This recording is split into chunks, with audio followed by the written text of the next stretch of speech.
Hello दोस्तों, जानिए 2015 से लेकर 2025 के बीच में प्रशांत किशोर में क्या बदलाव आया और क्यों वो उत्तीर्ण होकर अपने कार्य को निष्ठावान पूर्वक कर रहे हैं। जानिए सच्चाई। 15 वाले प्रशांत किशोर से 2025 वाले प्रशांत किशोर कितने अलग हो चुके हैं?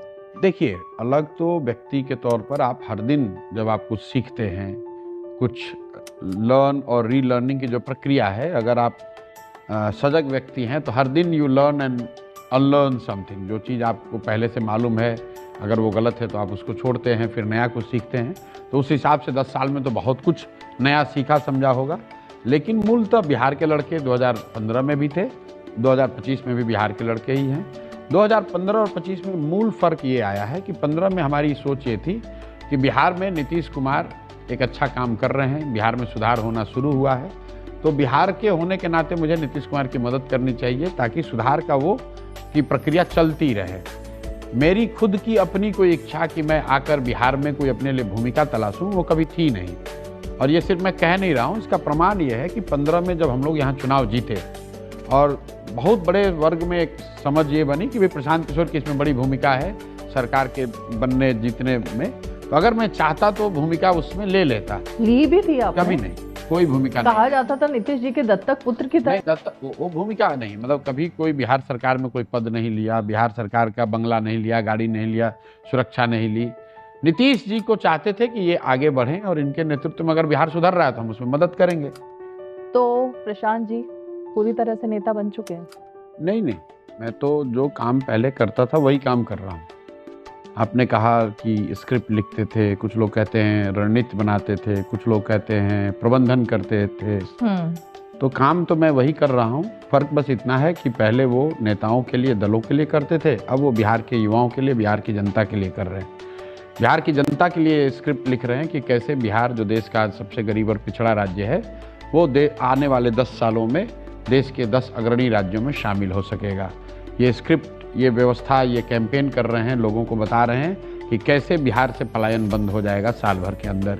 बिहार के युवाओं को बाहर रोजी रोजगार के लिए नहीं जाना पड़ेगा। लोगों को ये समझा रहे हैं, बता रहे हैं कि कैसे आप अपने बच्चों के लिए शिक्षा रोजगार की व्यवस्था कर सकते हैं और ये ताकत कैसे आप ही के हाथ में है, किसी दूसरे के पीछे भागने की ज़रूरत नहीं है। आपके हाथ में वो ताकत है, आप खड़े होइए और आपके बच्चों का भविष्य सुधारिए। तो ये नेता का ही तो काम है सब समझाना। नहीं, ये काम तो मैं पहले भी करता था, वही पहले भी यही काम करता था, नेताओं को समझाता था, अभी जनता को समझा रहा हूँ। पहले बिहार की जनता को बताया, फिर जनता को इकट्ठा करके एक दल बनाया जिसका नाम है जन सुराज। जन सुराज प्रशांत किशोर ने नहीं बनाया है। बिहार में, बिहार के 1 करोड़ लोग जो बिहार में बदलाव चाहते हैं, या जो मेरी बात को सुनने समझने के बाद जिन्होंने तय किया कि नहीं ये एक विकल्प, ये हो सकता है, उन लोगों ने मिलकर इस दल को बनाया और उस दल को अब मैं मदद कर रहा हूँ। मैं जो काम लेता हूँ उस काम को कंप्लीट करता हूँ, उसके बाद में वहाँ रहने का कोई मतलब नहीं है। मैंने अगर कोई मान लीजिए जगन मोहन रेड्डी के साथ काम किया या अमरिंदर सिंह जी के साथ काम किया, वो चुनाव जीत गए, सरकार उनकी बन गई, अब मैं वहाँ मेरे रहने का कोई औचित्य नहीं है।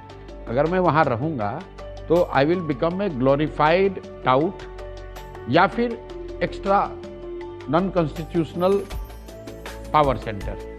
अगर मान लीजिए कि मेरी मदद से सरकार बन गई बंगाल में और मैं बंगाल में बैठा रहूँगा, तो मैं क्या करूँगा?